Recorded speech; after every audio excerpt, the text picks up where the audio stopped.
Bismillahirrahmanirrahim. Assalamualaikum warahmatullahi wabarakatuh. Innal hamdalillah nahmaduhu wa nasta'inuhu wa nastaghfiruh wa na'udzu billahi min syururi anfusina wa min sayyiati a'malina. Man yahdihillahu fala mudhillalah wa man yudlil fala hadiyalah. Asyhadu an la ilaha illallah wahdahu la syarikalah wa asyhadu anna Muhammadan abduhu wa rasuluhu la nabiyya ba'dah. Yaqulullahu azza wa jalla fil Qur'anil Karim, ya ayyuhalladzina amanu taqullaha haqqa tuqatih wa la tamutunna illa wa antum muslimun. Fa inna asdaqal hadits kitabullah wa khairal huda huda nabiyyina Muhammadin sallallahu alaihi wasallam wa syarrul umur muhdatsatuha fa inna kulla muhdatsatin bid'ah wa kulla bid'atin dhalalah wa kulla dhalalatin finnar.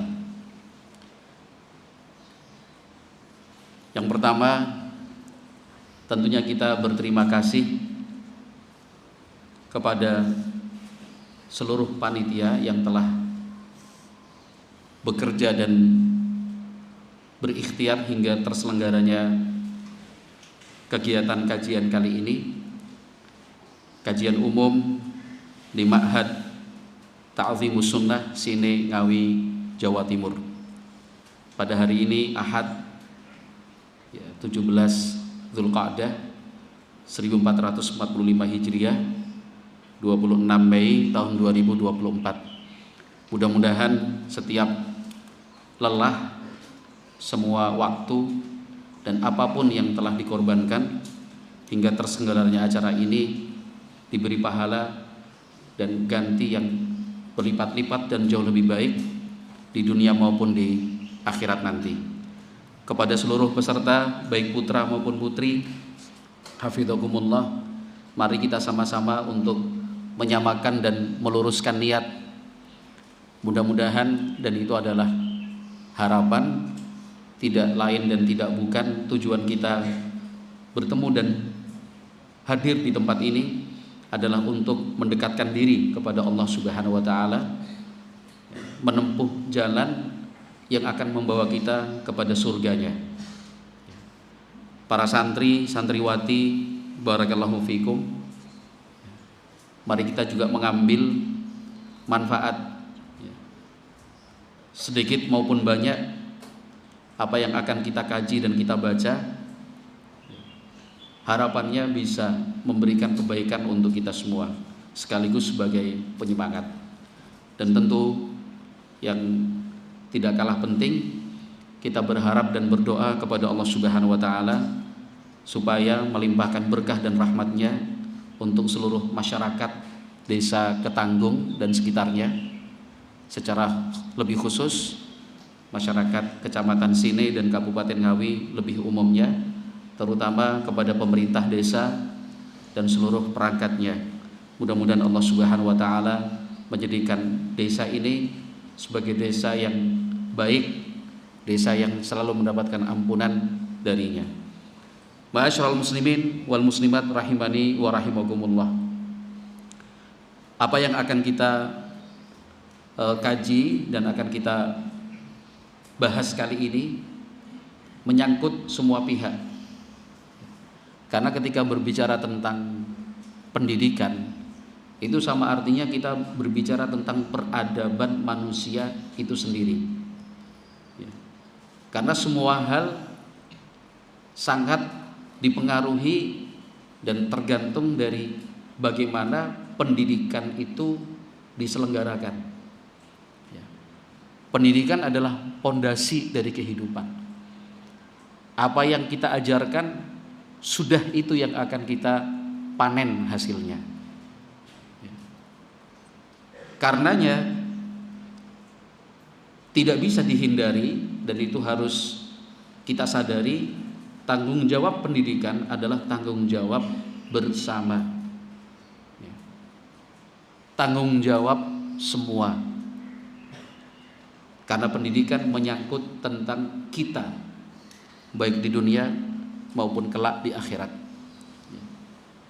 Maka semua komponen yang terlibat di situ masing-masing punya tanggung jawab.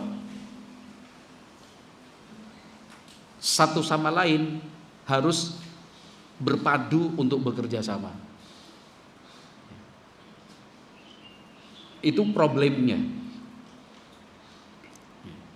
Kalau ada satu komponen tidak mengerti apa tugasnya, tidak melaksanakan fungsi dan kewajibannya, maka pendidikan itu tidak akan berjalan baik-baik saja.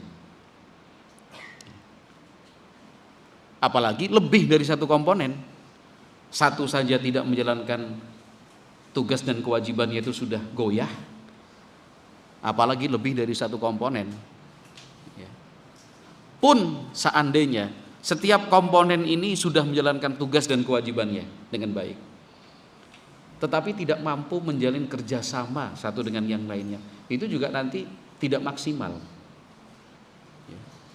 Maka ada dua langkah.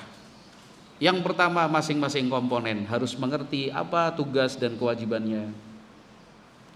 Langkah yang kedua, menjalin kerjasama yang baik, kerjasama yang aktif antar komponen itu.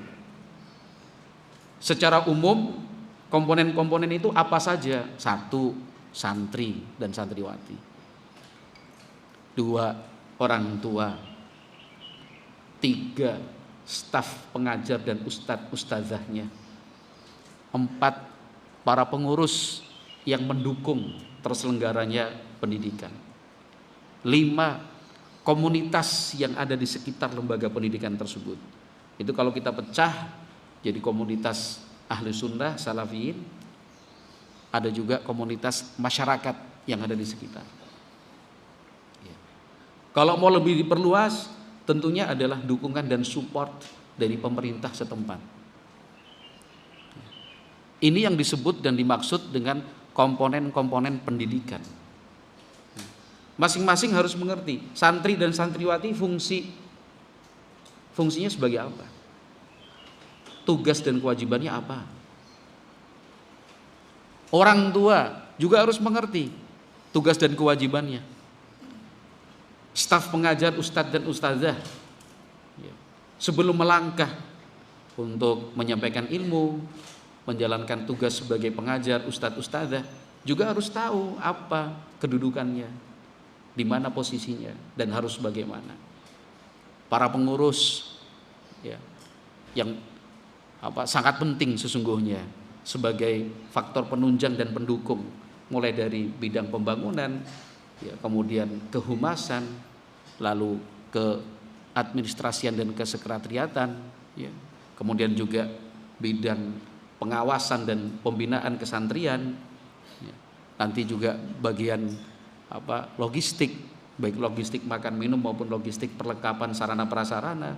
Ada juga yang mengurusi keuangan antara pemasukan dan pengeluaran, pos-posnya di mana dan untuk apa. Demikian juga ada tugas sekretaris yang secara khusus mencatat, mendokumentasikan. Demikian juga di sana ada fungsi pengawas dan pembina. Itu kan masing-masing punya tugas dan kewajibannya.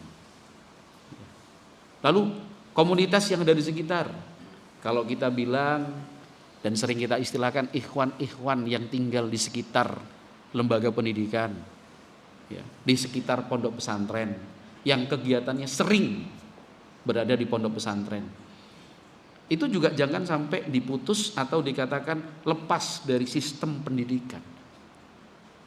Ada tugas dan ada kewajibannya. Mau tidak mau mesti dilibatkan.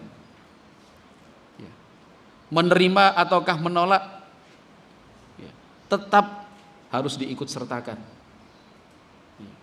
Demikian juga kalau masyarakat sekitar yang lebih luas, yang itu sering kita sebut dengan lingkungan. Pada lingkungan itu kan banyak, lingkungan pondok, lingkungan keluarga, tapi seringkali disebut dengan masyarakat itu sebagai lingkungan sekitar. Kemudian dukungan dan support dari pemerintah setempat, itu penting sekali. Ketika salah satu tidak melaksanakan tugas dan kewajibannya, goyang proses pendidikan itu. Apalagi lebih dari satu. Contoh orang tua. Orang tua inginnya bertanggung jawab, sadar bahwa anak adalah amanah, tapi dia tidak tahu cara membangun komunikasi dengan anak itu bagaimana, bingung. Harus dijak ngobrol ora iso. Ini kalau anak ketemu orang tua itu sama-sama diem. Ini problem, masalah. Indikatornya itu mudah. Orang tua dan anak ketika ada kesempatan bertemu, ada peluang untuk berkomunikasi secara langsung ataukah tidak. Kalau secara langsung itu ya ketemu. Kalau secara tidak langsung menggunakan media sosial, misalkan WhatsApp, telepon, atau telepon biasa. Nah, ketika ada kesempatan bertemu atau berkomunikasi tadi, itu sampai berapa lama sih durasi waktu komunikasi? Ngobrolnya suwe apa ora? Itu indikator yang paling sederhana.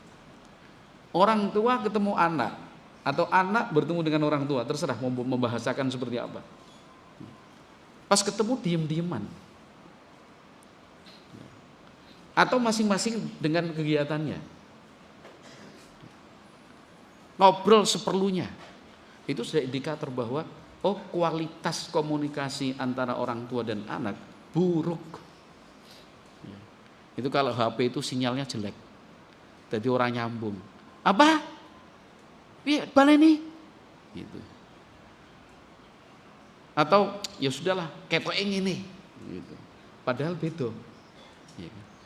Atau putus-putus, satu kata dua kata yang hilang, salah paham. Itu kurang lebih pendekatan pemahamannya seperti itu. Nah, ini som lagi. Pertanyaan saja.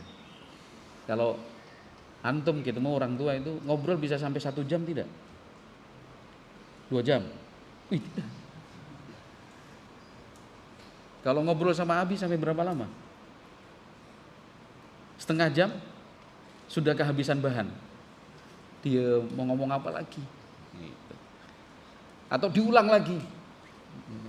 Yang sudah dibicarakan tadi diulang lagi. Yang sudah ditanyakan minggu kemarin ditanyain lagi. Jawabannya ya sama, nggak berubah. Antum kok ngobrol sama Umi bisa sampai 1 jam nggak? Ngobrol bebas ya, dan itu. Yuk asik gitu. Tapi kalau ngobrol sama teman bisa sampai 1 jam? Bisa lah, apalagi sebelum tidur malam itu lampu udah dimatikan, pengurus atau musyrif bilang tidur. Ya kan, lampu dimatikan. Ngobrol 1 jam bisa. Ya kan? Sekarang kita tanya orang tua, tadi kan anak nih. Ini orang tua yang mau ditanya siapa? Mana siapa? Wes yang tak kenal aja, Pak Ja'far. Dari jauh ya misalnya. Pak Ja'far kalau ngobrol sama Abdurrahman bisa sampai 1 jam nggak? Bisa. Sama adiknya? Kan adiknya juga ada. Di bawah nggak adiknya nih? Tak cek nanti. Yang di bawah yang siapa ini? Siapa? Yang siapa? Yub. Tak tanya nanti. Yub, kamu jangan ikut-ikutan terbawa bapakmu loh. Sampai 1 jam nggak kalau sama Ayub? Ngobrol asik gitu. Ya, Ayub kabarnya. Ya, Epi. Wah, wis bengi ya, Le. Nah, itu yang saya maksud. Sampai kita merasa kurang waktu untuk bicara, untuk komunikasi. Tak cek sama Ayub. Yub, tunjukkan dirimu, Yub. Mana Ayub? Bisa sampai 1 jam gak Yub sama abimu? Alhamdulillah. Itu indikatornya. Indikator yang lain tuh kalau antar jemput itu loh Pak. Antar jemput dari rumah ke pondok kan dibonceng. Atau kalau yang punya mobil alhamdulillah dengan mobil. Selama dalam perjalanan itu diem tanpa suara, tanpa kata, atau asik ngobrol sama bicara. Iya Nduk. Pengen toh seperti itu. Pengen ya Mas ya. Pernah nggak dari rumah sampai pondok diantar terus ngobrol sampai telat misalkan. atau malah disuruh cepet tuh, cepet. Gitu.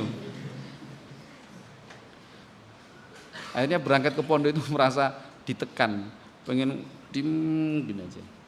Itu indikatornya. Ya. Tadi kita jelaskan kalau satu komponen itu apa sudah kita terangkan toh. Ya kan, apa itu mulai dari santri, santriwati, orang tua, pengajar, kemudian pengurus, ya kan, kemudian komunitas yang ada di sekitarnya. Itu namanya komponen, ya kan. Kalau satu dari komponen itu tidak menjalankan tugas dan kewajibannya, ya pendidikan goyah. Apalagi lebih dari satu. Sekarang orang tua ingin tanggung jawab. Kita berprasangka baik kok kalau orang tua itu sadar tentang amanah anak itu paham.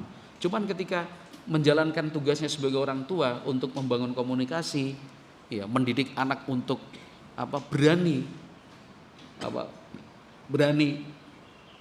berbicara, misalkan, tidak kemudian ditutup-tutupi, tidak kemudian disimpan-simpan, orang tua ternyata nggak punya kemampuan. Ya kan?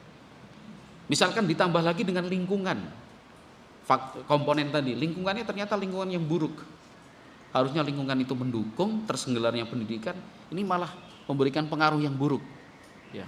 Misalkan kanan kiri dudak, misalkan, ya kan. Paling tidak tiap malam minggu mesti ada yang karaokean, ada yang orgenan, ada yang segala macam. Itu juga salah satu komponen sebenarnya. Maka jelas pendidikan itu akan goyah. Gitu. Baik, sekarang masing-masing komponen sudah menjalankan tugas dan kewajibannya. Sudah. Sebagai santri, santriwati sekaligus anak, yus nurut, ya rajin. Orang tua juga perhatian, bisa berkomunikasi. Para pengajarnya juga sabarnya luar biasa. Para pengurusnya bertanggung jawab. Komunitas sekelilingnya bagus. Ya.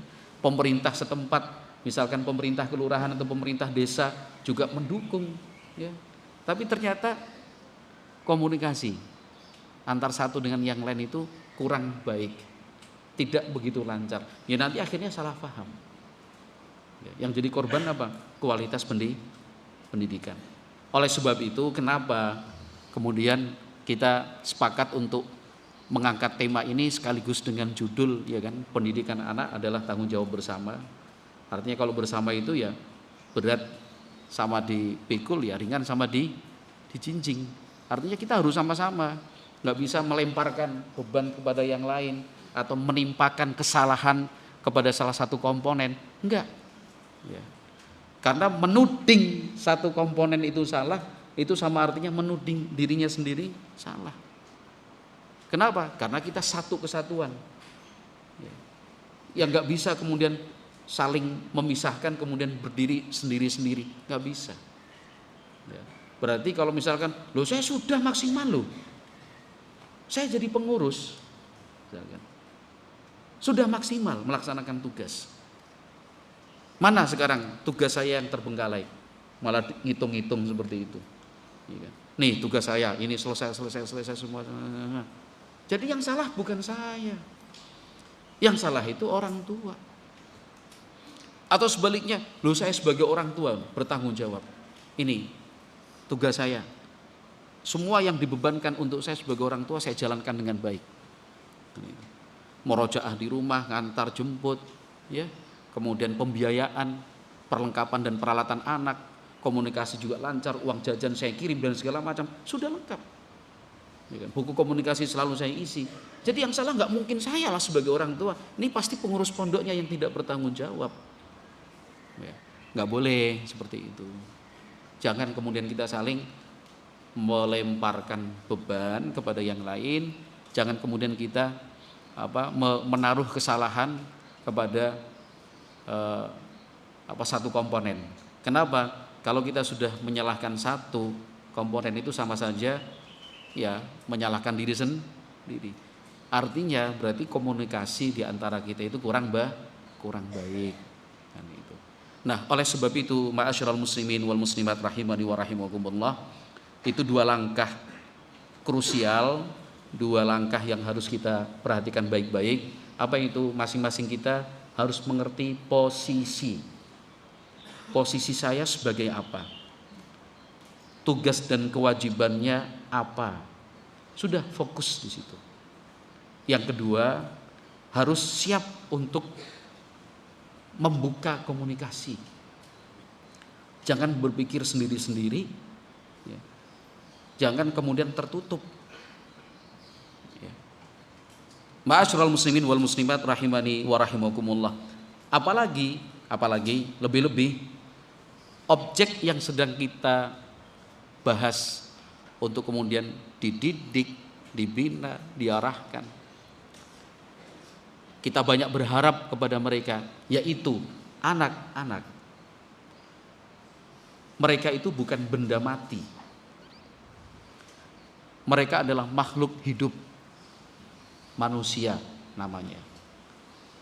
Punya panca indera. Ada telinga, ada mata, ada mulut, ya, ada hidung. Mereka punya perasaan. Mereka Allah beri hati. Allah juga berikan untuk mereka pikiran. Sehingga mari memperlakukan mereka, anak-anak itu, ya seperti kita memperlakukan manusia. Dalam arti kata, kita harus memperlakukan mereka seperti memperlakukan diri sendiri. Itu kan pesan dari Nabi Muhammad SAW, memperlakukan saudaramu seperti memperlakukan diri sendiri. Loh, kalau kepada saudara yang dipersaudarakan di atas Islam, kita harus memperlakukannya seperti memperlakukan diri sendiri. Apalagi ini anak sendiri, darah dagingnya, bagian dari hidupnya. Apa tidak lebih harus memperlakukannya seperti memperlakukan diri sendiri? Maka kita harus mengetahui fase-fase perkembangan yang dialami oleh anak, supaya tidak terkaget-kaget. Kalimat yang paling sering kita dengar, kata-kata yang paling banyak dikeluhkan adalah anakku mbiyen kira kaya ngono, gitu. Bahasa Jawa ya. Anak saya itu waktu kecilnya manut loh.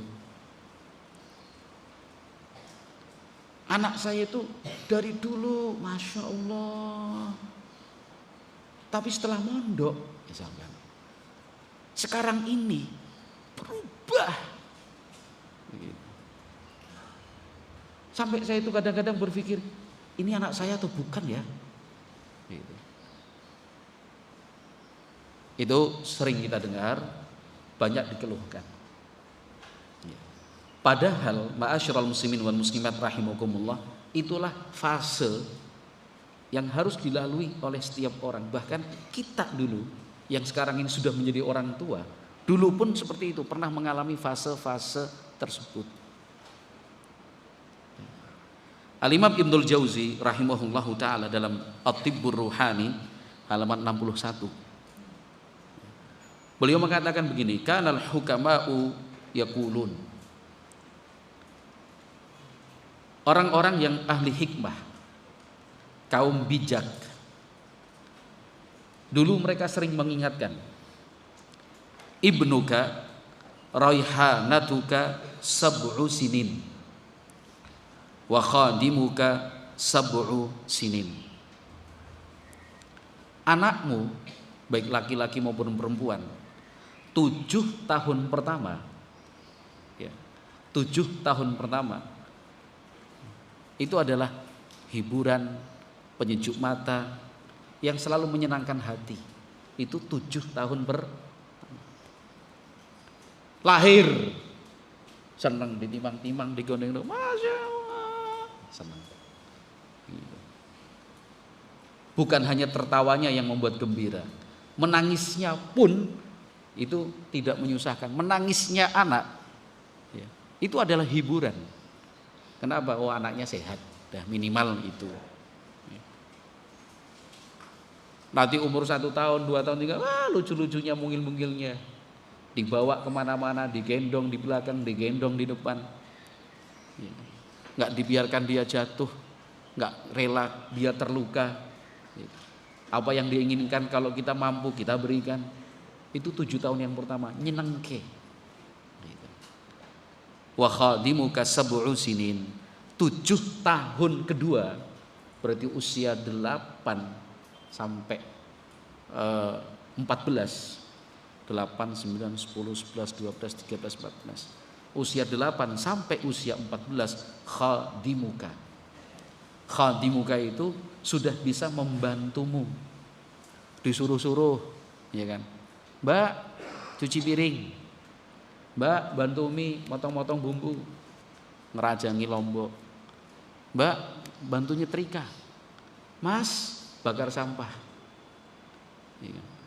Mas, tolong belikan di warung sana gas. Langsung 2 tabung ya. Mas, tolong angkatkan ini ke sana. Ya. Itu 7 tahun ke-2. Fa'in sara ibna arba'a asyrata sanatan. Nah, kalau sudah usianya 14 tahun, fa'in ahsanta ilaihi fahuwa syarikuka.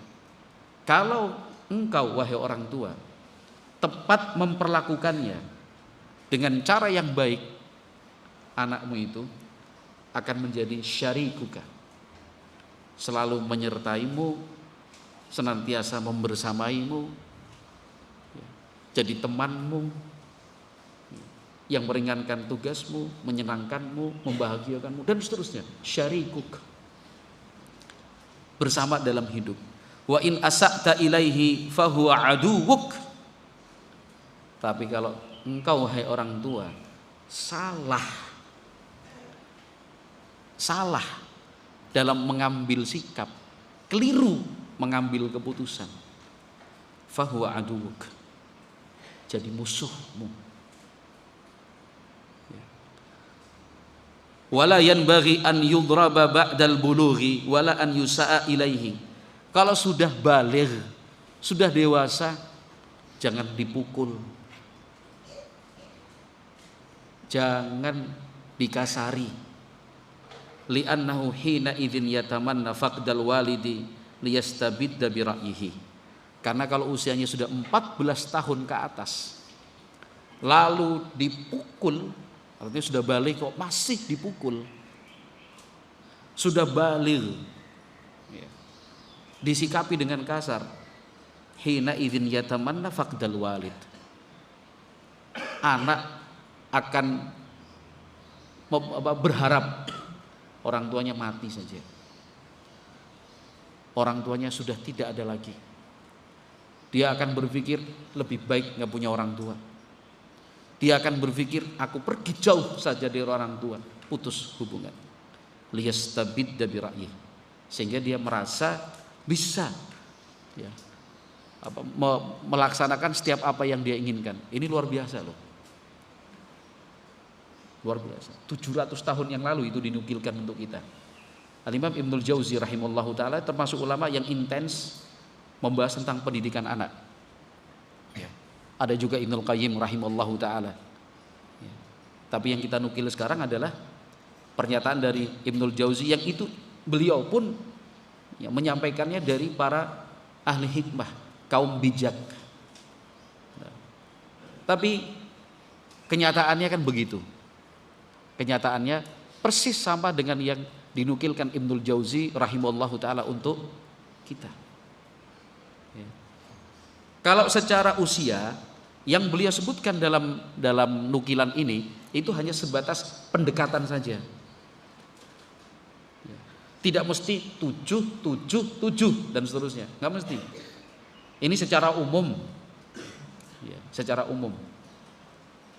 Kalau di zaman kita untuk apa? Untuk internal kita ahlu sunnah salafiyin, angkanya itu belum tentu 7, 7, 14, ya. Bisa jadi angkanya itu berubah, dan umumnya ke angka yang lebih kecil. Artinya kalau zaman dulu itu dari 0 tahun sampai usia 7 tahun itu masih nyeneng ke. Sekarang usia 5 tahun sudah nganyel ke. Kenapa? Faktor pengubahnya itu banyak. Teknologi, handphone terutama, ya kan, lingkungan, ya. Kemudian pola asuh dan pola pendidikan orang tua itu juga memberikan pengaruh, ya.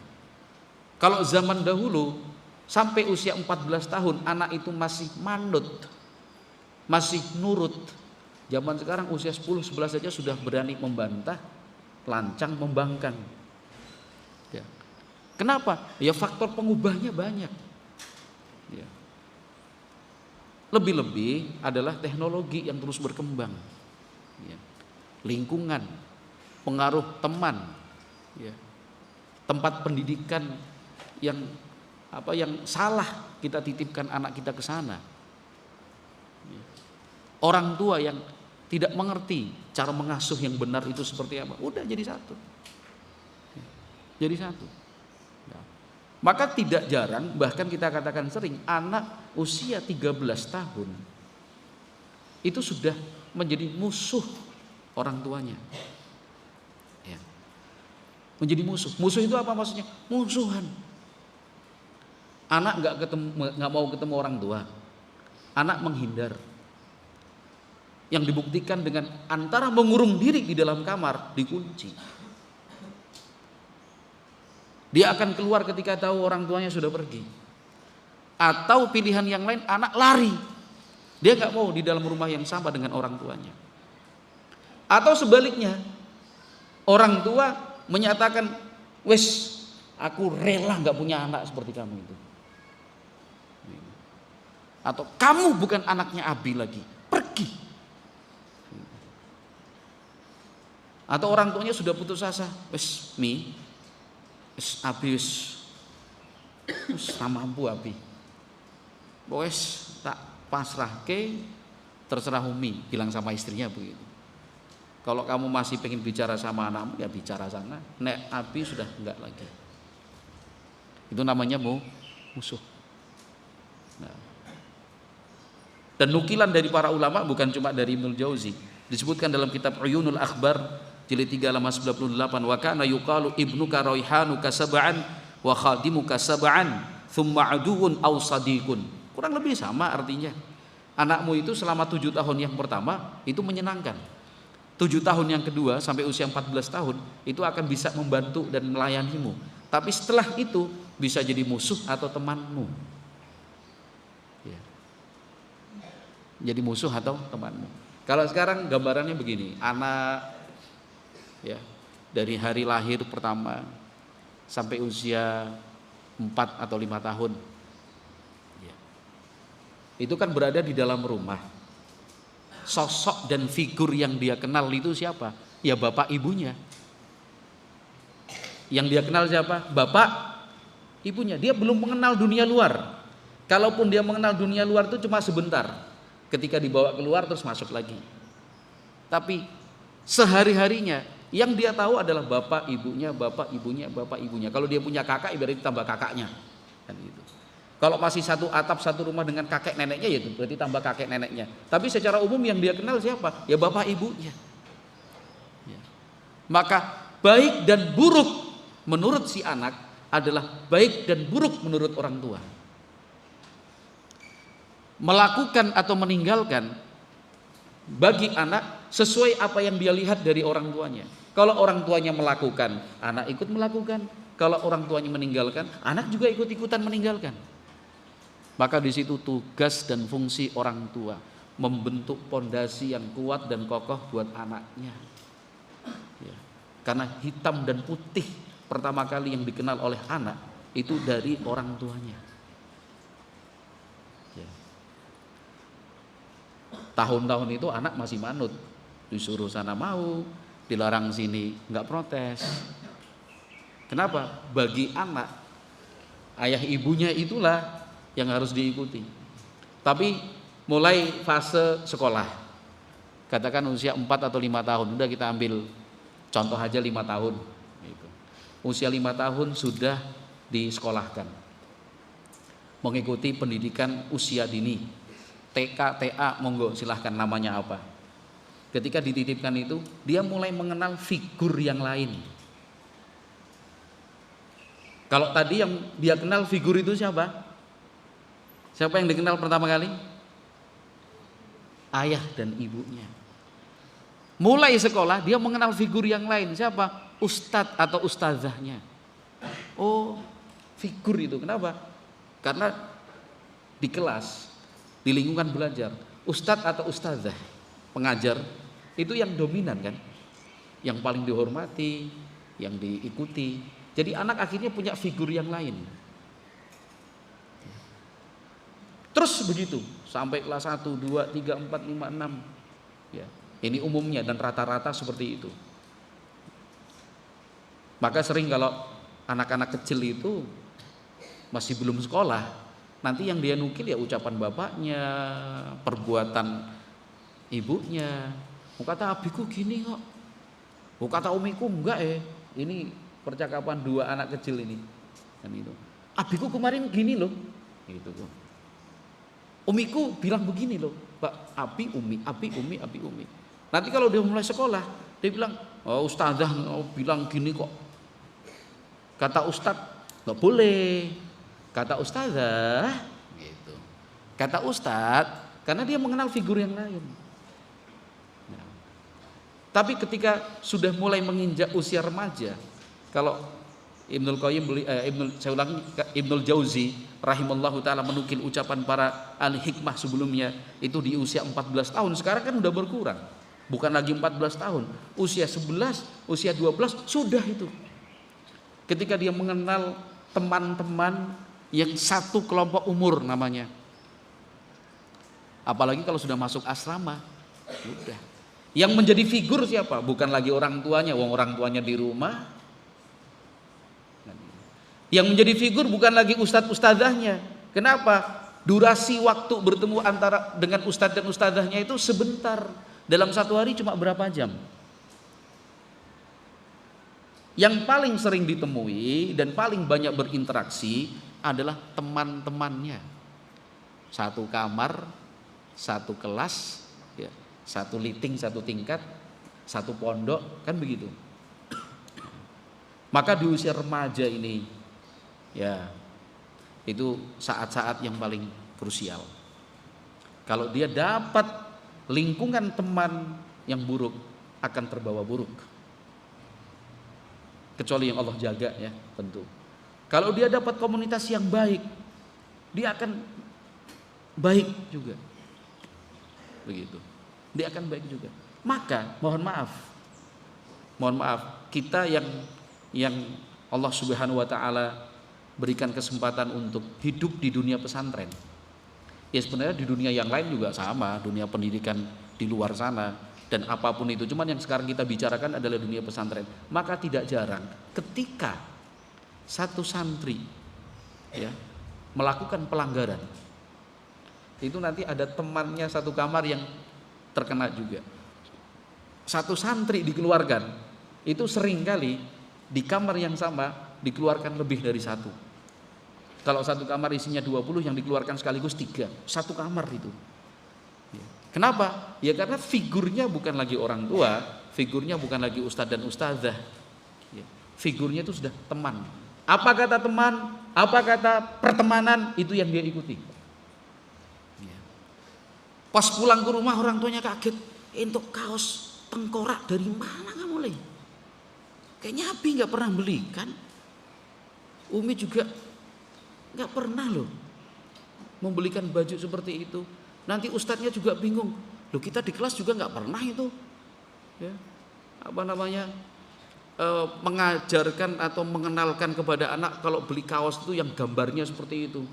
Ya udah tengkorak, tulang kanan kiri menyilang begini, ya kan? Tambah gendul Jack Daniel. Waduh. Yang nggak tahu biar nggak tahu, yang tahu cukup senyum saja. Udah gitu aja. Kenapa? Terbawa oleh komunitas yang satu kelompok umur tadi itu remaja. Oleh sebab itu, ikhwati fillah ma'asyiral muslimin wal muslimat rahimani wa rahimakumullah. Kenapa saya nukilkan dari Ibnul Jauzi ini? Supaya kita ngerti fase-fase atau tahapan-tahapan perkembangan anak itu. Sehingga kita bisa mengerti, oh posisi kita di sini. Ya. Kalau kita jadi orang tua, berarti kita punya waktu dari 0 tahun sampai dia sekolah. Itu masa-masa yang krisis. Jadi jangan dianggap bahwa masa-masa krisis anak itu ketika usia remaja. Salah, Pak, kalau berpikiran seperti itu. Masa-masa rawan anak itu ketika masuk usia remaja, sudah balik, itu masa-masa rawannya. Keliru, Pak. Justru yang krisis dan rawan itu ketika 0 tahun, dari pertama dia lahir itu sampai dia kita sekolahkan. Kenapa? Di situ kita sedang membangun pondasi. Ibarat bangunan, ya kan? 0 sampai katakan 5 tahun tadi, kita ambil pendekatannya 5 tahun, ya. Mungkin di tempat lain ada 4 tahun, 6 tahun, silakan, gak ada masalah. Kita tidak berbicara tentang angka, kita tidak berbicara tentang tahun, tapi kita berbicara tentang proses dan tahapan tadi. Sejak dia lahir sampai disekolahkan, katakan 0 sampai 5 tahun. Ini pondasinya, Pak. Ini nanti usia remaja dia. Naik lagi, ada bangunan begini. Kurang lebih seperti itu. Kalau kita beranggapan bahwa masa-masa krisis itu yang di sini atau yang di sini, ya itu salah, no. Kemudian kita mengabaikan saat-saat harus membangun pondasinya. Begitu. Justru ini yang paling menentukan, pondasi. Segala sesuatu itu ya yang paling dikuatkan pertama ya pondasi. Kita pengen bangun tingkat berapa sih? Mau 2 tingkat, 3 tingkat, misalkan ingin membangun rumah, kan itu nanti akan menentukan seberapa dalam pondasi yang kita gali dan seberapa lebar panjang slopnya kita bikin, campurannya seperti apa, besi ukuran berapa. Kalau cuma pengen 1 tingkat ya sudah, tumpuk batu aja selesai. Apalagi cuma bangunan kayu, ya kan? Tapi apa serendah itu cita-cita kita sebagai orang tua untuk anak? Kan kita pingin cita-cita orang tua terhadap anaknya, dan nanti kita juga membimbing anak supaya punya cita-cita itu setinggi-tingginya. Ya kan? Kalau ingin cita-cita itu setinggi-tingginya, pondasinya harus kuat. Harus kuat. Pertama kali bincang-bincang antara suami dan istri, baru menikah ini, udah akrab, udah bisa ngobrol. Pokoknya besok kalau kita punya anak ya Mas, ya Dek, kalau kita punya anak pokoknya dipondokke lho. Iya gitu. Nah iso sampai neng Madinah po Yaman, iya bismillah. Itu kan artinya kita sedang menggambar namanya. Nih gambar cita-cita anak kita itu sampai setinggi apa sih? Itu seperti kita mau gambar bangunan, Pak. Mau berapa besar, mau berapa tinggi. Udah punya cita-cita anaknya besok dipondokkan sampai dewasa usia 18, 19, 20 tahun, terus dicarikan biaya dari sekarang udah ditabungkan uang, ya, sehingga ketika saatnya umur 20 atau 19 atau 21 tahun udah siap berangkat ke Arab Saudi atau Yaman atau kemanapun yang memang Allah mudahkan thalabul ilmi ke sana. Tapi pondasinya harus kuat dulu. Yang buat pondasi siapa? Orang tua. Saya kasih contoh. Yang dimaksud pondasi itu apa? Ya, pondasi mental namanya. Seorang anak yang lemah itu akan jadi korban. Akan jadi korban. Korban apa? Korban banyak. Mulai dari dibully. Dibully itu dirundung, diejek, disikapi. Korban kekerasan, dipukul, dianiaya, dicubit, dilempari, sampai naudzubillah jadi korban penyimpangan seksual. Itu nggak boleh kita merasa aman dari kemungkinan jadi korban ini, korban itu. Nah, siapa yang akan menjadi korban? Itu anak yang lemah. Anak yang lemah. Anak yang nggak bisa bicara, anak yang nggak berani untuk menyampaikan masalahnya, anak yang fisiknya lemah, ya. Anak yang tidak disupport untuk punya karakter yang kuat, itu nanti akan jadi korban. Misalkan di satu pondok dia dibully, nggak betah, dia nggak mau berangkat, pindah lagi ke pondok yang lain, nggak menyelesaikan masalah, karena yang namanya bully itu ada di mana-mana. Bukan cuma di pondok pesantren, di luar pondok lebih parah lagi. Di kehidupan umum lebih menyakitkan lagi. Di kalangan orang tua aja bully ada. Nanti di pondok yang lain, ya karena dia lemah itu akhirnya jadi sasaran. Kalau di dunia pondok namanya jadi maf'ulun bih. Ya, jadi maf'ul bih. Ya dinyek, diejek, disindir, ya kan, diserang bareng-bareng, ya kan, digodain, diprank, ada macam-macam itu. Akhirnya nggak betah lagi di pondok yang kedua. Aku nggak mau di sana, Bi. Ini orang tuanya juga nggak mau mencari akar masalahnya apa. Oh ya mungkin nggak cocok, tak carikan pondok yang lain. Abi kenal kok sama mudirnya, dulu bareng sama-sama di sana. Gitu. Udah, biar Ustaz ki anakku harus tutup tolonglah kan konco, kita udah pernah satu pos dulu. Kita pernah berjuang bareng-bareng hidup mati, pernah toh. Ya wes lah, golden ticket buatmu. Gitu. Nah, nanti tak sampaikan ke pengurus, sudah diterima. Nanti di sana jadi korban bully lagi, Pak. Kenapa? Punya potensi untuk dibully, lemah dia. Kan gitu. Jadi masalahnya bukan di pondoknya, tapi orang tua harus membangun kekuatan mental pada anaknya tadi itu. Ya. Diajak bicara, ya. Ditanamkan sebuah pendidikan karakter. Ya. Mulai dari Mas atau Nduk, sing jenenge urip ning dunia kuwi, hidup di dunia itu nggak mungkin bisa lepas dari omongan orang. Jangankan kita, para nabi, para rasul, orang-orang terbaik, mereka yang terpilih, Nabi Muhammad Shallallahu Alaihi Wasallam, itu juga tidak selamat dari omongan orang. Dibilang gila, coba Nabi Muhammad itu, dibilang tukang sihir, kata mereka, ya. Dibilang penyair, ya. Dibilang pembohong, tapi harus kuat. Jangan dimasukkan di hati terus kepikiran, kebawa perasaan, jangan. Itu sedikit demi sedikit dikuatkan. Secara fisik juga seperti itu. Demikian juga kemampuan dia berbicara. Ya, jadi dari kecil anak sudah dibiasakan untuk bicara. Ya. Jadi ketika suatu saat dia dapat masalah, dia nggak tutup-tutupi, dia langsung bicara. Paling tidak sama orang tuanya, Bi, aku begini-begini. Oh, begini Mas caranya. Oh, begini Mbak solusinya. Begitu. Tapi kalau tidak dibangun pondasi yang kuat seperti itu, nyuwun pangapunten, mohon maaf, banyak anak jadi korban. Nanti orang tua protes sama pihak pondok, anak saya di pondok dibully, misalkan. Ini gimana pondoknya ini? Begitu.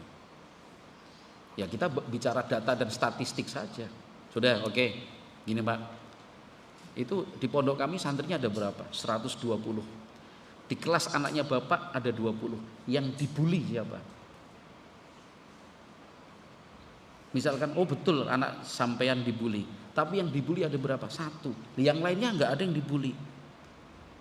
Artinya jenengan tidak menanamkan mental yang kuat pada anak sampai akhirnya dibully. Jangan salahkan kami. Kecuali kalau 120 santri di tempat saya, ya kan, semuanya jadi korban bully, saling membuli, saya yang salah. Saya nggak bisa mendidik. Tapi kalau dari 120 yang dibully cuma 1, terus yang 119 mau dikemanakan? Kan bisa saya balik 119 nggak dibully, gitu. Tapi kalau kita cuma saling menyalahkan seperti yang kita sebutkan di depan tadi, nggak ada ujungnya. Ya kan, makanya tadi kan kita bilang semua komponen harus mengerti posisinya, tugas dan kewajibannya. Komunikasi harus baik antar komponen, tidak kemudian saling melimpahkan kesalahan, tidak kemudian saling membebankan itu kepada pihak yang lain. Jangan, itu nggak akan selesai. Tapi ayo Pak, kan itu ngomong yang baik-baik. Ustadz, ini anak saya kok dibully begini segala macam, kira-kira apa ya yang bisa saya lakukan atau bagaimana kita menyelesaikan? Itu kan enak. Jangan langsung ini pondok yang salah, ini pondok nggak tanggung jawab nih ya. Sama juga dengan pihak pondok, ya kan, ketika ada santri bermasalah, melanggar dan segala macam, jangan bapak ini nggak tanggung jawab sebagai orang tua. Ya jangan begitulah, ya kan, jangan begitu. Tapi kita bilang, saya punya anak 9, 8 baik-baik aja, cuma 1 yang di sini bermasalah, berarti pondoknya dong yang bermasalah. Dibalik kan seperti itu. Tapi Pak, anak bapak begini, kami sudah melakukan langkah-langkah seperti ini. Kira-kira apa yang bisa kami lakukan atau bagaimana kita bekerja sama? Itu biiznillahi ta'ala. Pendidikan akan berjalan dengan baik. Sehingga orang tua punya tugas untuk membangun pondasi. Ya kan? Lembaga pendidikan, baik pengurus, ustadz dan ustadzahnya, itu yang mendirikan bangunan di atas pondasi itu. Ya. Kita carikan lingkungan yang baik, kita pilih. Ya. Sekarang pertanyaannya, barakallahu fikum, para orang tua yang berbahagia dan penuh harap baik terhadap anaknya. Ya kan? Ini yang mau ditanya siapa? Untuk sampel aja. Orang tua ini. Mboten usah malu-malu, tidak usah isin-isin. Siapa? Yang mau ditanya siapa ini? Pertanyaannya cuma satu kok. Gak usah malu, saya gak sebut namanya nanti. Ini cuma sebagai pendekatan saja supaya lebih bisa dipahami. Ada yang mau jadi sukarelawan untuk ditanya? Ora izin ora. Niatnya itu bukan untuk mengisin-ngisini, cuma untuk menegaskan bahwa harusnya begitu gitu loh. Ada yang mau jadi sukarelawan? Angkat jari, tunjuk jari. Jangan angkat tangan itu menyerah. Ada yang mau jadi relawan? Saya kasih satu pertanyaan aja. Jangan sampai Pak Nur yang jawab. Itu terakhir nanti, benteng terakhir Pak Nur. Siapa yang mau ditanya? Orang tua yang sudah punya anak dan anaknya sudah sekolah. Gitu aja. Kriterianya begitu, sudah punya anak dan anaknya sekarang sudah sekolah. Ada yang mau? Harus mau. Kalau nggak ada, nggak dilanjut loh ini. Kita break dulu loh ini. Main ngancem loh. Break loh ini. Gitu. Nggak dilanjut bener loh ini. Ya Pak, kita hanya kok nggak malu nggak? Siapa ini? Ini gak ada yang berani nih. Yang semboyannya rawe-rawe rantas malang-malang putung. Jir Basuki Mawabeo orang Jawa Timur ini. Cuma ditanya dong gak berani satu ini. Orang tua. Loh. Wah yang di sana itu jauh sekali. Yang sini aja. Mas yang dekat pohon mangga. Gak usah Pak. Yang deket-deket sini aja. Yang deket sama saya. Saya cuma ngasih satu pertanyaan. Yakinlah bahwa saya tidak ingin mempermalukan. Yakin. Bukan itu. Saya cuma ingin mengajukan satu pertanyaan supaya makces gitu loh. Oh bener juga ya gitu. Siapa? Pertanyaan itu tentang lingkungan buat anak-anak kita ya. Bahwa orang tua itu juga punya tanggung jawab ya. Jangan kemudian menyalahkan lingkungannya secara mutlak, tapi peran orang tua untuk memilihkan itu bagaimana. Dan orang tua itu terlibat. Dan bentuk keterlibatannya apa? Dilihat nanti dari jawaban yang saya tanyakan. Nah, apa keterlibatan orang tua dalam memilih lingkungan buat anaknya? Ayo, lihatlah anak-anakku, orang tuamu pemalu. Yo pantes anak yo pemalu. Wong tuane ora ngajari wani kok. Ayo. Siapa ini? Mosok nggak ada. Siapa ini? Malah anaknya yang angkat tangan. Ojo ndak usah Mas. Orang tuamu Mas. Selama orang tua masih ada biar dihadapi sama orang tuamu. Kamu tinggal melanjutkan aja. Kalau enggak tak tunjuk loh ini. Siapa ini Ustaz? Yang ditunjuk siapa Ustaz? Yang ditunjuk siapa ini? Yang mana? Sudah pokoknya. Siapa? Siapa namanya? Nggak usah disebut ya. Ya wes.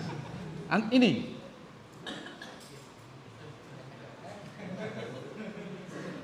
Udah Pak, jenengan mohon Pak. Biar lanjut kalau enggak break loh ini.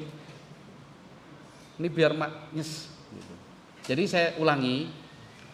Itu kan tadi orang tua sebagai figur di rumah itu kan punya tugas untuk membangun pondasi. Jadi baik buruk, positif, negatif, hitam putih. Menurut anak nanti akan saya bacakan riwayat-riwayatnya. Ya. Itu tergantung dari orang tuanya. Itu pondasi. Nanti di tempat dia sekolah, pengajarnya, ustadz dan ustadzanya itu yang membuat bangunannya.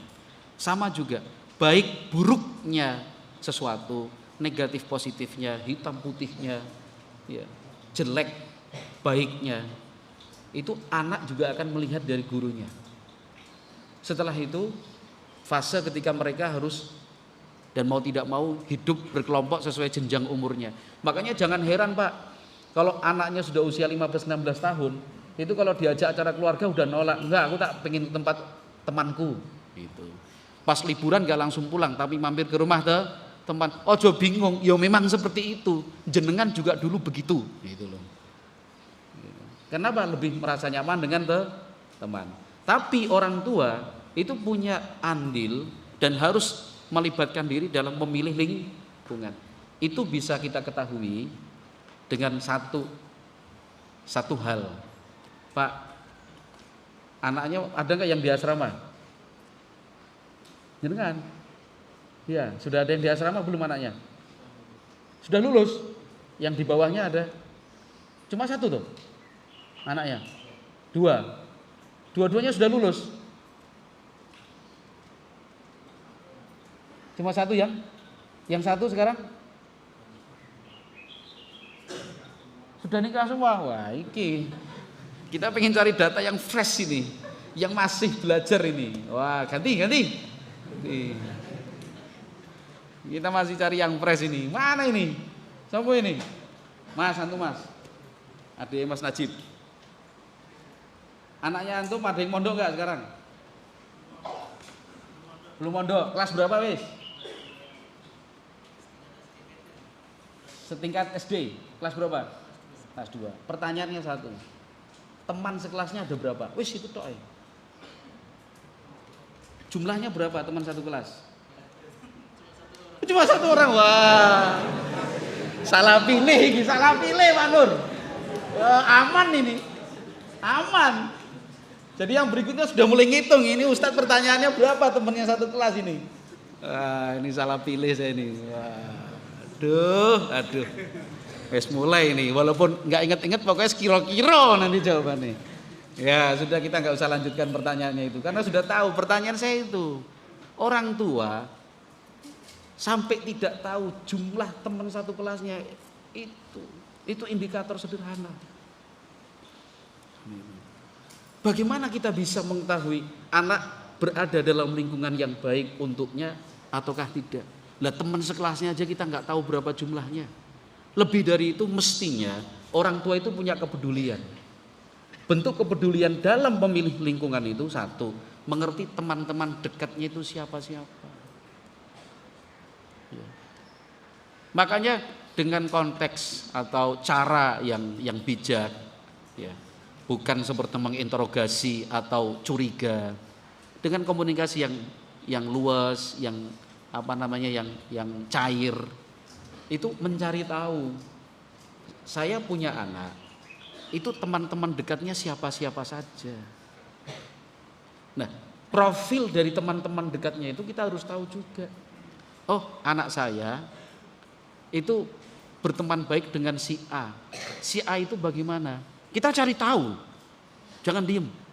Oh, kita bisa tanya ke ustadznya, kita konfirmasi ke ustadzahnya kalau anak kita perempuan. Atau kita juga perhatikan secara langsung. Kita komunikasi dengan orang tua si A itu. Alhamdulillah si A itu termasuk yang baik.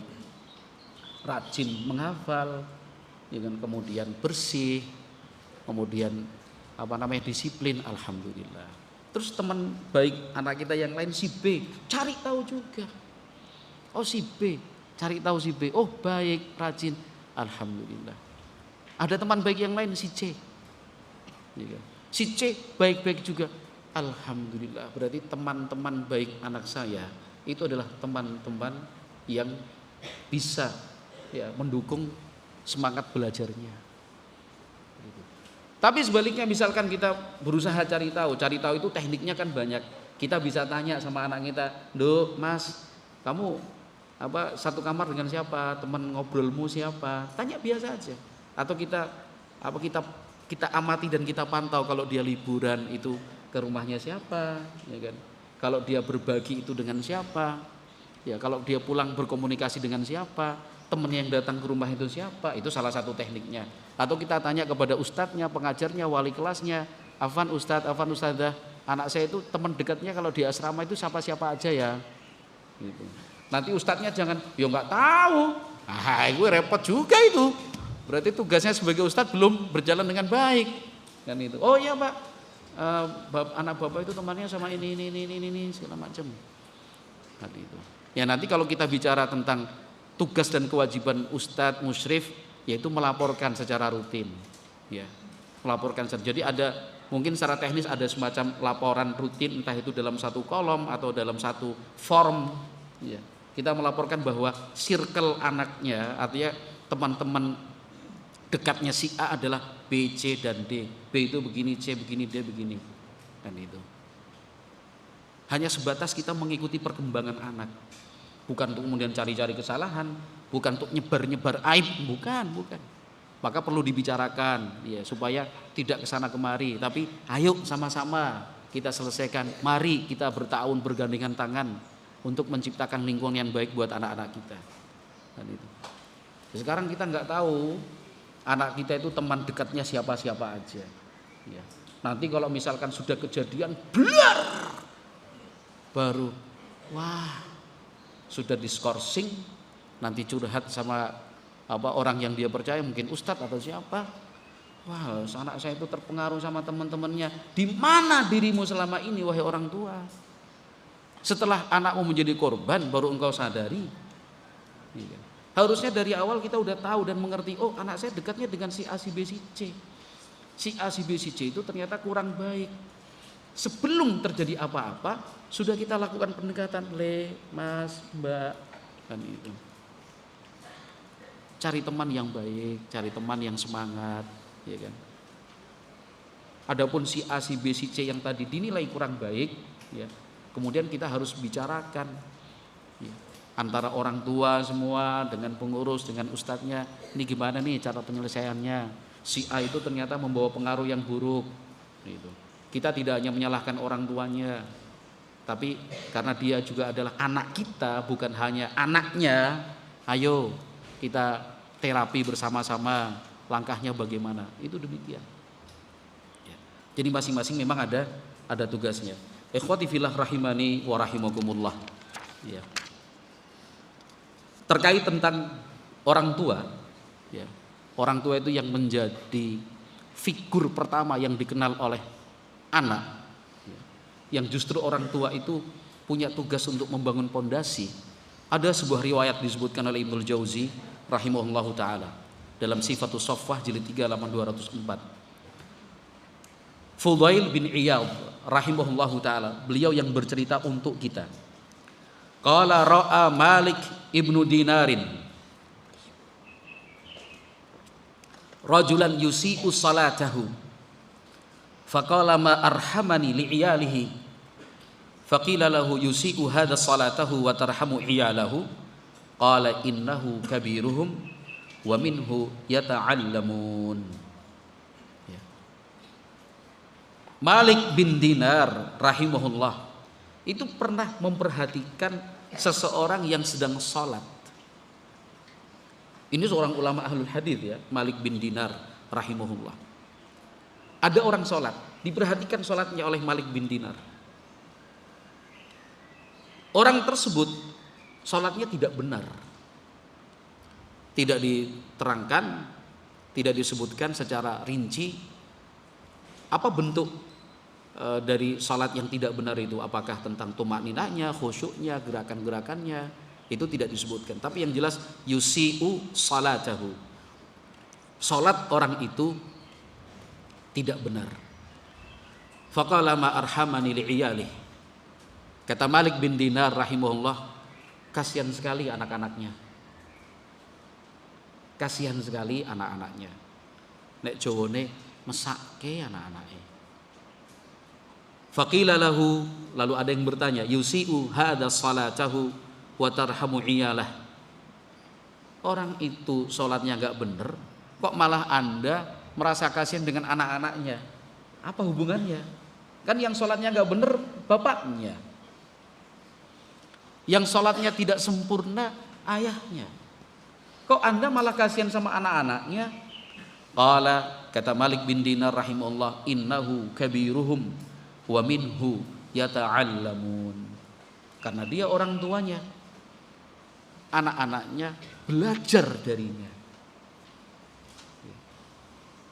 Kalau orang tua sholatnya tidak benar, anak yang tadi kita katakan fase pertama yang dia tahu figur adalah figur orang tuanya, ya akhirnya ikut orang tuanya. Ikut-ikutan tidak benar sholatnya. Dia kan belum mengenal ustadz, ustazah. Dia belum sekolah. Belajarnya dia di mana? Ya di rumah. Belajarnya dari siapa? Orang tuanya.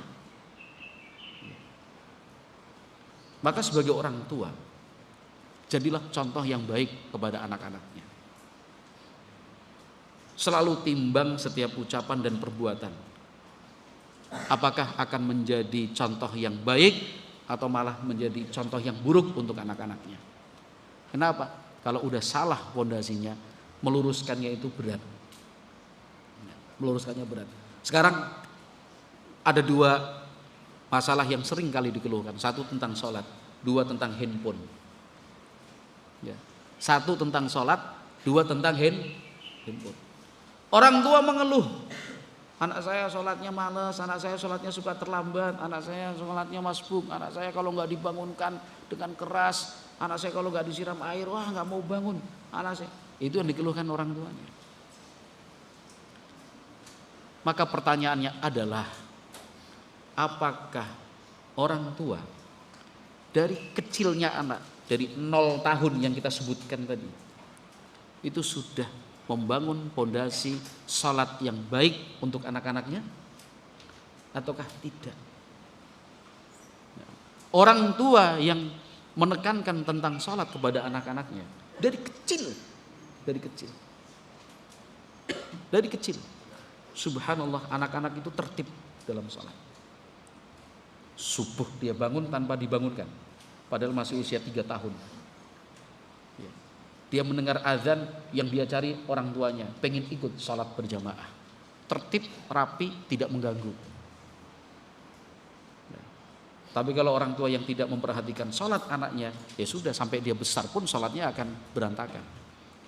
Atau dia sendiri sebagai orang tua tidak memperhatikan tentang sholat, udah anaknya ikut. Misal orang tua tidak disiplin tentang sholat, waktu pelaksanaannya, itu anak ikut loh. Anak itu ikut. Sholat subuh misalkan, ya orang tuanya sering terlambat, ya. Akhirnya anak terbawa itu tanpa disadari. Jangan bilang masih kecil. Nah, dulu para ulama salaf rahimahumullah, perhatian mereka terhadap pelaksanaan ibadah sholat itu luar biasa. Ya. Al-Imam Ibnu Abi Dunya rahimahullahu ta'ala meriwayatkan dari Jundub bin Abi Thabitin rahimahullah. Beliau mengatakan, kanu yu'allimuna as-sabiyya as-salata idza adda 20. Dulu as-salafus saleh, para sahabat dan tabi'in rahimahumullah, mereka itu mengajarkan tata cara salat yang benar kepada anak kecil ketika mereka sudah bisa menghitung sampai 20. 1, 2, 3, 4, 5, 6, 7, 8, 9, 10, 11, 12, 13, 14, 15, 16, 17, 18, 19, 20. Bisa menghitung sampai 20, sudah diajari sholat. Kenapa? Karena hukum-hukum sholat itu mudah sekali. Yang diajarkan kepada anak itu ya fikih praktis sholat, ya, terutama tentang gerakan, bacaan-bacaan yang singkat-singkat kita pilihkan buat anak. Kalau anak sudah bisa menghitung sampai 20, artinya dia sudah mampu untuk menerima dan menyerap tentang hukum-hukum salat. Ya. Lalu bagaimana dengan sabda Nabi Muhammad alaihi salatu wasallam, muru auladakum bis salati wa hum abna'us sab'in. Perintahkan anak-anak untuk melaksanakan salat ketika mereka usianya 7 tahun. Bukan berarti kurang atau di bawah 7 tahun tidak diajari salat, bukan. 7 tahun itu sudah bentuknya amr. Amr itu artinya perintah. Tapi kalau tarbiyah, pembiasaan, itu bisa kita mulai sebelum usianya 7 tahun. Ya. Kalau anak itu sudah bisa diberi pengertian, dapat dikondisikan, ajak. Buktinya di zaman Nabi SAW, ini satu contoh aja. Nabi Muhammad SAW pernah memimpin salat berjamaah. Beliau inginnya membaca dengan bacaan yang panjang. Di tengah-tengah salat ada suara tangisan anak kecil, usianya di bawah 7 tahun. Artinya dibawa sholat oleh ibunya. Lalu Nabi alaihi salatu wasallam fa'atajawwazuha, ya kan? Sengaja kemudian saya persingkat sholat itu. Kenapa? Khawatir ibunya merasa berat. Itu di zaman dulu. Ya. Masih kecil dibawa untuk sholat. Dalam riwayat yang lain, ya, dari sahabat Ibnu Umar radhiyallahu anhuma, disebutkan oleh Imam Ibnu Abi Dunya juga. Kata Ibnu Umar radhiyallahu anhuma, kana yu'allamu as-sabiyyus salata idza arafa yaminahu min shimalihi. Dulu di zaman para sahabat itu, seorang anak kecil sudah diajari tentang salat bila bisa membedakan mana kanan mana kiri. Tangan kanan mana? Ini. Yang kiri? Ini.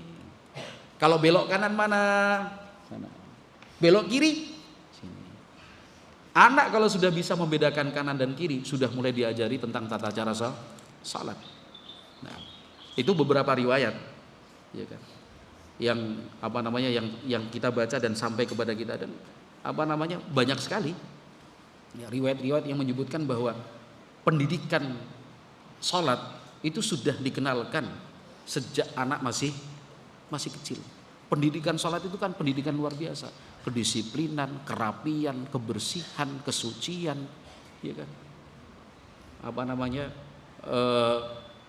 Kebersamaan itu sudah dari kecil dididik, menghargai waktu, ya. Tapi sayangnya banyak orang tua yang melalaikan hal ini, ya, hal ini. Maka oleh sebab itu ikhwati fillah ma'asyiral muslimin wal muslimat rahimakumullah, itu orang tua punya tugas untuk membangunkan pondasi yang kokoh untuk anak-anaknya, ya. Contoh yang kita berikan tadi tentang sholat, padahal yang harus diajarkan kepada anak-anak itu banyak, tentang kesabaran, tentang kejujuran. Itu tidak boleh kemudian diabaikan. Nah, taib. Lalu bagaimana dengan posisi seorang pengajar, ustadz, ya, atau ustadzah? Ya. Baik.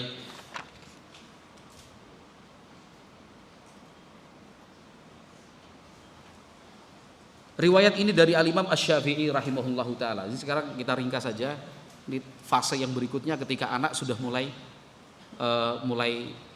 masuk usia sekolah. Tadi sudah kita terangkan di depan walaupun sedikit bahwa setelah anak mulai sekolah, maka figur yang dia ikuti adalah gurunya. Kalau tadi kan masih orang tuanya, abi dan uminya, ayah ibunya. Tapi setelah dia masuk usia sekolah, dia mengenal figur yang lain. Siapa? Gurunya. Maka sama dengan fase yang pertama, hitam putih bagi seorang murid, ya tergantung hitam putih yang diajarkan oleh gurunya. Negatif positif yang diketahui oleh murid itu sangat dipengaruhi oleh negatif positifnya yang diajarkan oleh guru. Baik buruk juga seperti itu. Guru itu sangat berpengaruh, ya. Disebutkan oleh Nahsyal bin Katsir dari ayahnya.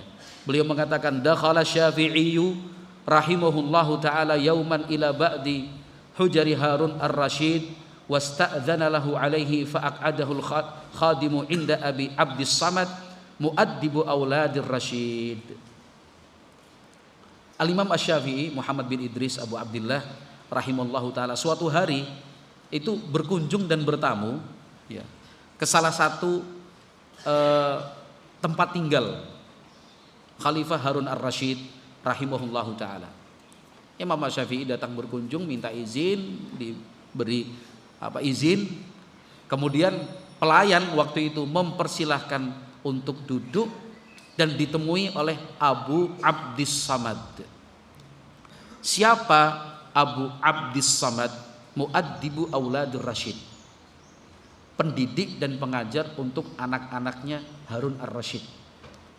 Harun ar-Rasyid itu kan khalifah, punya anak-anak, ya. Maka tentang pendidikan anaknya diserahkan kepada seorang guru namanya Abu Abdis Samad.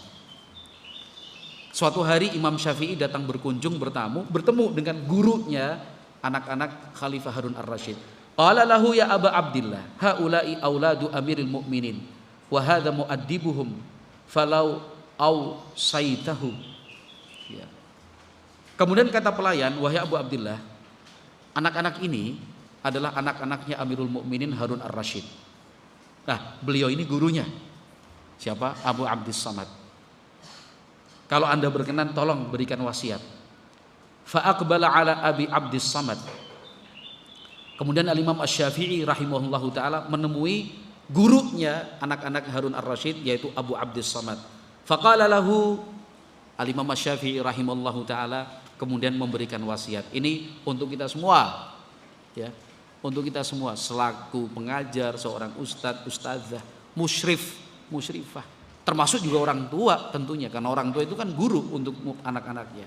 Walaupun lebih fokus pada tahapan ketika anak mulai masuk usia sekolah. Faqala lahu, kata Imam Asy-Syafi'i, liyakun awwala ma tabda'u bihi min islahi auladi amiril mu'minin islahaka nafsak. Ini wasiat pertama dari Imam Asy-Syafi'i rahimallahu taala untuk siapapun yang berada pada posisi pengajar, laki-laki maupun perempuan, pelajaran agama maupun pelajaran umum. Jangan dibilang, oh itu kan untuk pelajaran agama, saya kan pengajar matematika, saya kan mengajarkan bahasa Indonesia. Sama mas, sama pak ya. Kalau statusnya itu sebagai pengajar, perhatikan baik-baik pesan dari Imam Asy-Syafi'i rahimahullahu ta'ala. Kata Imam Asy-Syafi'i, langkah pertama yang harus dilakukan supaya berhasil mendidik dengan baik anak-anak Amirul Mukminin adalah islahaka nafsak, mulai dari dirimu sendiri. Kalau kita kembangkan begini, kalau kamu ingin muridmu baik, kamu harus jadi guru yang baik. Kalau ingin punya murid yang disiplin waktu, jadilah guru yang mengajarkan kedisiplinan waktu. Kalau kamu ingin murid-muridmu tuh rapi dan wangi, mulailah dari dirimu sendiri. Nanti menuntut murid-muridnya yang rapi, yang wangi, itu kancingnya di mana itu kukunya kok panjang-panjang, kok ada hitamnya itu. Pas giliran ustadz, oh iya, sama. Ya. Kalau tidak ingin anak muridnya, anak didiknya itu marah-marah dan emosi, ya jangan ajarkan menjadi guru yang dikit-dikit marah. Apa ini? Wah kamu itu bodoh kamu. Ya muridnya ikutlah. Gitu. Kalau tidak ingin punya murid ngantuan, jangan jadi guru yang ngantuan. Gitu. Itu silahkan dikembangkan seperti itu, tapi diringkas dan diintisarikan oleh Imam Asy-Syafi'i bahwa islahaka nafsak. Kalau pengen punya murid tertib sholat 5 waktunya, ya Anda jadi guru usahakan di soft pertama. Itu tanpa banyak bicara, tanpa harus marah-marah. Wah, mana ini anak-anak ini? Ini terlambat, kenapa? Bangunkan mereka, siram. Misalnya, nggak pakailah langkah seperti itu. Sabar yang penting, karena sehari 2 hari nggak cukup. Ya, bersabarlah sampai murid-murid Anda, santri-santriwati Anda itu akhirnya mengerti. Oh, sholat itu harus tepat waktu, saf depan. Kalau ingin murid-murid Anda itu senang membaca Al-Quran, ya Anda harus contohkan buat mereka.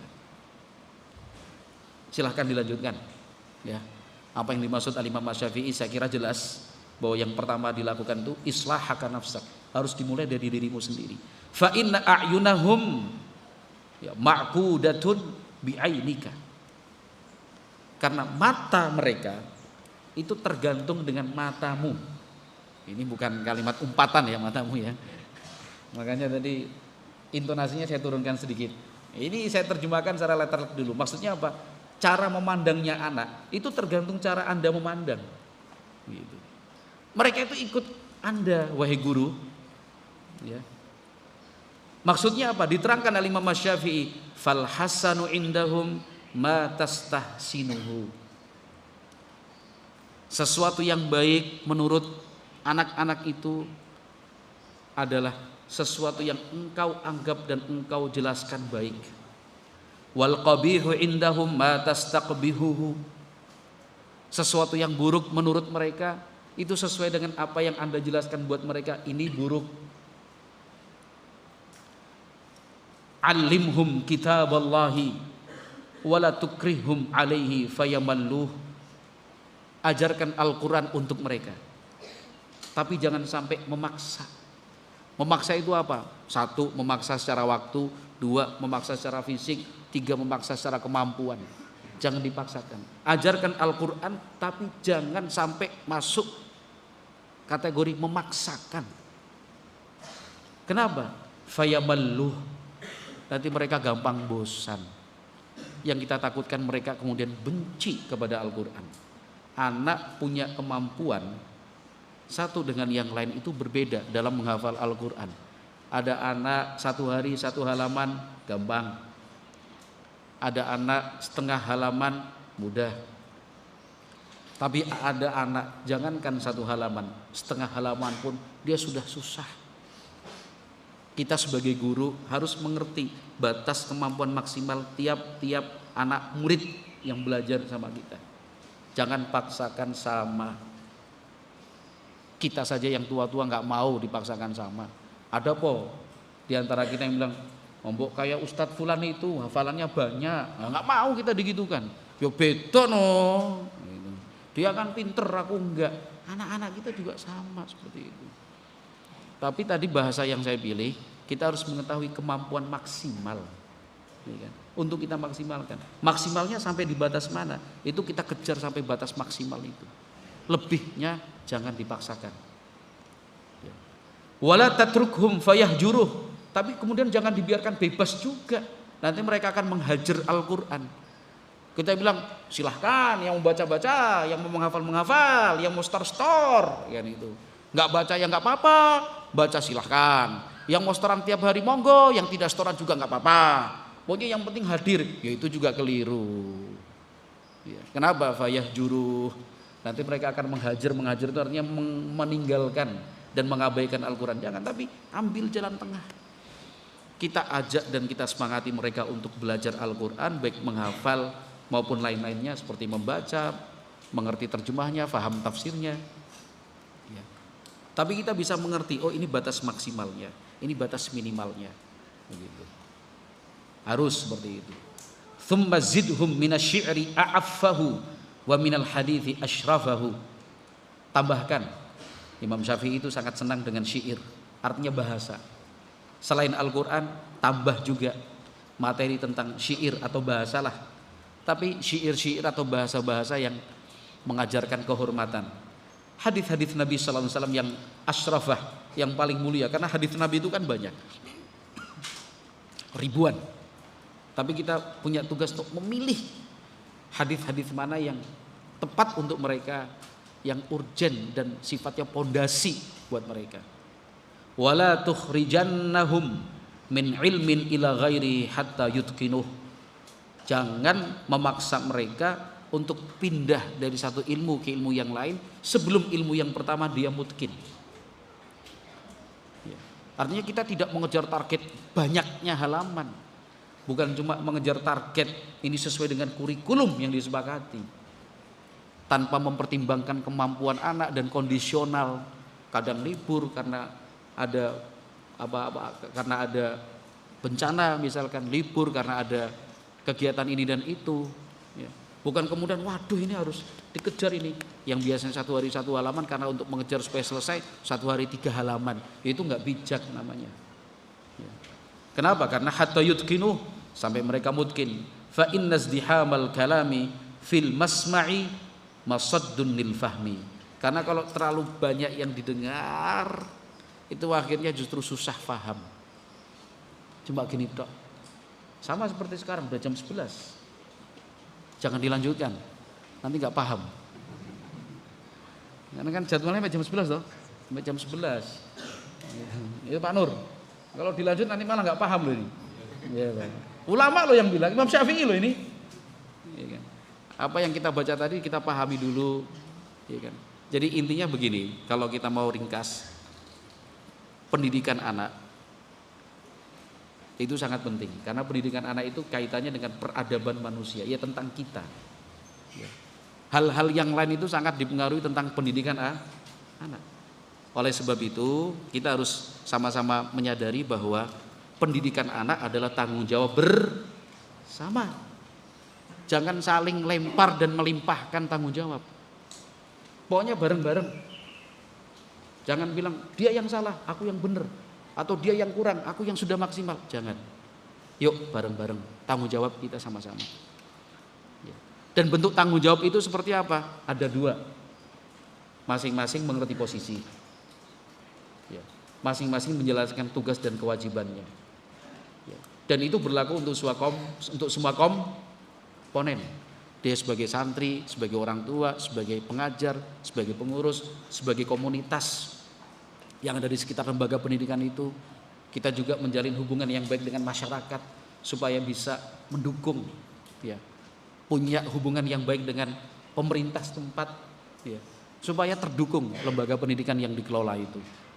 Kemudian yang kedua, masing-masing komponen itu harus punya keinginan yang kuat, dan usaha yang nyata untuk menjalin komunikasi. Berikutnya, kita harus mengerti tahapan-tahapan dan perkembangan anak. Supaya apa? Supaya kita mengerti tugas dan bisa melaksanakan kewajibannya. Oh, ternyata anak itu sejak dia lahir sampai dia sekolah nanti itu sangat dipengaruhi oleh orang tuanya. Karena figur dan sosok yang diketahui dan dikenal orang anak adalah orang tua. Dia belum mengenal siapa yang lain.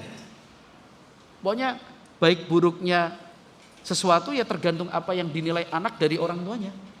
Kalau orang tuanya bisa memberikan contoh yang baik, teladan yang bagus, anak akhirnya akan ikut bagus. Kalau orang tua tidak peduli hal ini karena menganggap masih kecil, nggak tahu, nggak ngerti, ya kan? Tadi kita kasih contoh tentang sholat. Contoh kedua yang ingin kita sampaikan tadi tentang handphone. Kan itu. Handphone. Anak mengenal handphone itu bukan ketika setelah dia usia remaja. Anak sudah mengenal handphone itu sejak masih kecil, sejak masih bayi. Enggak kok, aku nggak ngajari kok. Aku nggak pernah ngasih handphone sama anakku kok. Iya paham aku. Tapi sehari-hari yang dilihat anak, yang didengar anak, orang tuanya menggunakan handphone. Ya kan? Anak masih usia 1 tahun, 2 tahun, tapi anak itu udah bisa melihat loh. Anak itu sudah bisa mendengar loh. Anak itu sudah bisa merekam dan mengingat loh. Jadi yang dilihat, didengar dan direkam dalam ingatan anak, wong tua aku nganggo handphone, udah. Gitu. Berarti besok aku akan menggunakan handphone.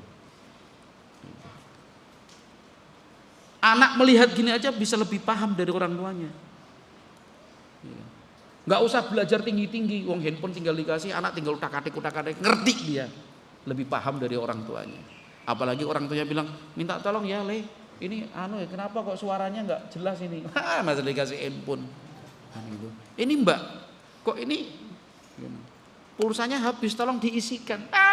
Dikasih handphone. Akhirnya anak menyimpulkan, oh handphone ini barang bagus. Handphone ini bisa saya pakai. Lah wong orang tuanya ngajarin.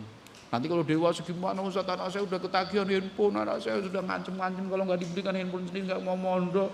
Ustaz, bisa ngajari sopo? Gitu.